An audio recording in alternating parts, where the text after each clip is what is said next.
दोस्तों नई टाटा नेक्सॉन आने वाली है। आपने बिल्कुल सही सुना है, टाटा नेक्सॉन का फेसलिफ्ट अवतार अब जो है वो अगले महीने ही लॉन्च हो जाएगा। और हाल ही में जो है उसके स्पाई शॉट्स भी आए हैं, जिसमें से front side and rear look completely जो है वो दिखाई दिए गए हैं। अब front side and rear look में तो काफी चेंजेस हैं, लेकिन इसके इंटीरियर्स में भी चेंजेस हैं। आज उसी को बारे में बताऊंगा, क्योंकि इंटीरियर्स कंप्लीटली चेंज हुए हैं और आपको काफी पसंद आने वाले हैं। सबसे पहले अगर मैं फ्रंट के लुक के बारे में बात करूं तो ये अब देखना आप, इसके अंदर स्प्लिटेबल हेडलाइट यूनिट्स आ गए हैं, जैसे कि रश लेन ने दिखाया था। और जब आप ये इन स्प्लिटेबल हेडलाइट यूनिट्स को देखते हैं ना, तो आपको किसी की याद आती है, और वो किसी की एक्चुअली आपको याद आएगी यहाँ पर कहीं ना कहीं हाईराइडर की। वहां पर डीआरएल जो है कुछ इसी तरीके से जो है प्लान की गई है, जैसे हाईराइडर की जो है वो प्लान की गई है। बीच में टाटा का लोगो दिया गया है, अच्छी लग रही है। और ये डीआरएल जो है वो बाईफंक्शन होगी। आप मोस्ट लाइकली इसको जो है वो एक एलईडी डीआरएल यूनिट के तरीके से भी आप इन यूनिट्स को जो है एक टर्न इंडिकेटर के तौर पे भी देखोगे। नीचे जो है वो high beam and low beam के जो है वो फंक्शंस ऑफर किए गए हैं। एंड यहाँ पे प्रोजेक्टर सेटअप भी जो है वो दिखाई दे रहा है। डुअल टोन ट्रीटमेंट दी गई है इस पूरे बम्पर को, जो एक्चुअली अपीलिंग तो है, नो डाउट काफी अच्छी लग रही है मुझे ये। थोड़ा और नीचे देखोगे, जैसे कि टाटा हमेशा से बड़े बड़े जो है वो यहाँ पे एयर डैम्स देता है, बिल्कुल वैसे ही एयर डैम्स जो है वो यहाँ पर भी ऑफर किए हैं इस बार टाटा ने।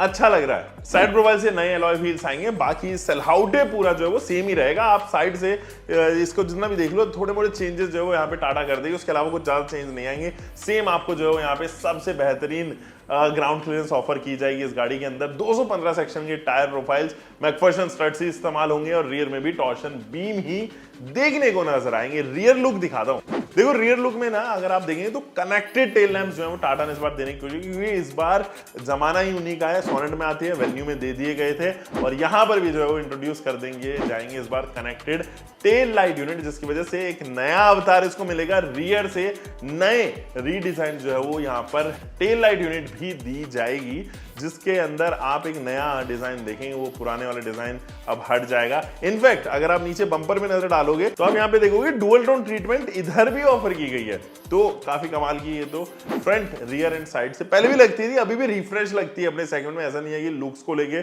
कुछ भी यहाँ पर कमी निकाली जा सकती है। इंटीरियर्स में क्या सीन है दोस्तों, ये देखो इसके इंटीरियर्स। यहां अगर आप देखेंगे ना तो 2 स्पोक स्टीयरिंग व्हील है, और नए इसके अंदर बटन्स भी आ गए हैं, केवल 2। नीचे से फ्लैट बॉटम है, आप थंब कंटूर भी यहाँ पे जो है वो देख पा रहे होंगे। And all thanks to Autocar India, क्योंकि उन्हीं की ये इमेज है। और थोड़ा सा नजर डालो स्टीयरिंग कॉलम पे, एक छोटा सा एलिमेंट ना क्रोम का पार्ट रखा, मेरे ख्याल में यहाँ पे नेक्सॉन लिखा जाएगा। ये पार्ट भी जो काफी अच्छा लग रहा है मुझे। और नई जो है वो इंस्ट्रूमेंट क्लस्टर आ गई है। ये जो इंस्ट्रूमेंट क्लस्टर है इस बार काफी रिफ्रेश्ड है, और ये I think it is the same unit which is also seen in safari Harrier के अंदर, जो उनका रेड डार्क एडिशन आया था, उन दोनों के अंदर ये डिजिटल इंस्ट्रूमेंट क्लस्टर जो है वो ऑफर किए गए थे। तो ये क्लस्टर अच्छा लग रहा है, और इसके अंदर बहुत सारी चीजें जो है वो इंट्रोड्यूस हो जाएंगी। आई थिंक इसके अंदर जी फोर्स भी आता था, जहां तक मुझे याद आ रहा है। आई बिलीव वो भी इंट्रोड्यूस हो जाना चाहिए। इफ नॉट, अगर मैं गलत हूं तो नीचे कमेंट सेक्शन में भी बताना यार। और बाकी टैकोमीटर एंड स्पीडोमीटर ये दोनों ही जो है वो यहाँ पे ऑफर किए गए हैं। ये देख रहे हो बड़ी सी इंफोटेनमेंट सिस्टम। ये इंफोटेनमेंट सिस्टम है तो वही रेगुलर इंफोटेनमेंट सिस्टम जो आपने हैरियर और टाटा एल्ट्रोज के रेसर एडिशन में देखा था जब हम ऑटो एक्सपो में थे। और ये देखिए ये इंफोटेनमेंट सिस्टम कमाल का है यहाँ पे। इसका टेस्ट रिस्पॉन्स भी अच्छा था जब हमने हैरियर एंड सफारी में टेस्ट किया था। I think same touch response के साथ में ही आए। नए यहाँ पे एसी के जो आप यहाँ पे कंट्रोल्स देख रहे हो वो टच रिस्पॉन्स सेंसिटिव के साथ में आएंगे, कैपेसिटिव टच इनको कहते हैं। एंड ये आपने किसके अंदर देखा, पहले वाली होंडा सिटी के अंदर आते थे, और WRV वगैरह इन सब के अंदर भी इंट्रोड्यूस हुए थे। और आपको याद हो आपने ये कुशाक के अंदर देखे हैं, या फिर आपने ये टाइगन के अंदर देखे, प्लस आपने ये वर्टस एंड स्लाविया के अंदर भी देखे हैं। तो सेम है, बस ये कि टेम्परेचर गॉज एंड जो ब्लोअर स्पीड के कंट्रोल्स होते हैं ना, उनको मैनुअल रखा गया, उनको बटन स्टाइल ही यहाँ पे रखा जाएगा। नीचे सेंटर कंसोल कंप्लीटली चेंज है, इसी के वेंट्स नए डिजाइन किए गए, उनको स्लीकर एंड पे जो है वो रखा है। इस बार काफी क्लीन एंड नीट डिजाइन इस बार जो है वो टाटा नेक्सॉन को ऑफर होता हुआ नजर आ रहा है। कूल ग्लव बॉक्स और डिफरेंट ड्राइविंग मोड्स, ये तमाम चीजें जो है वो सेम ही रहेंगी टाटा के थ्रू, जैसे पहले आप नेक्सॉन में देखते थे।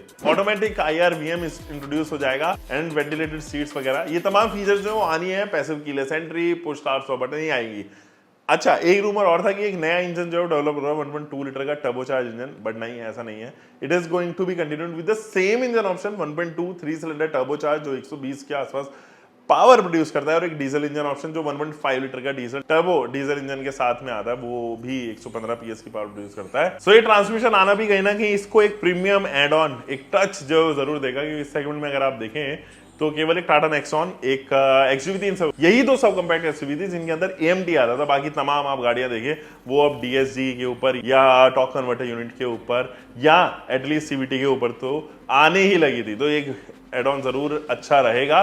बाकी तमाम चीजें हम देखेंगे इसके अंदर और क्या क्या चीजें आती हैं। फिलहाल तो ये अपडेट जरूरी था कि आपको इंटीरियर्स के बारे में बता दूं और इंजन थोड़ा सा रिफाइंड हो जाए, ये बस मेरी इस बार टाटा से रिक्वेस्ट रहेगी। हम मिलेंगे दोस्तों एक और नई वीडियो के साथ में। आप तब तक ध्यान रखें, सुरक्षित चलिए। Until next time, bye bye. Keep doing car bike whatever vehicle you are having, drive safe guys.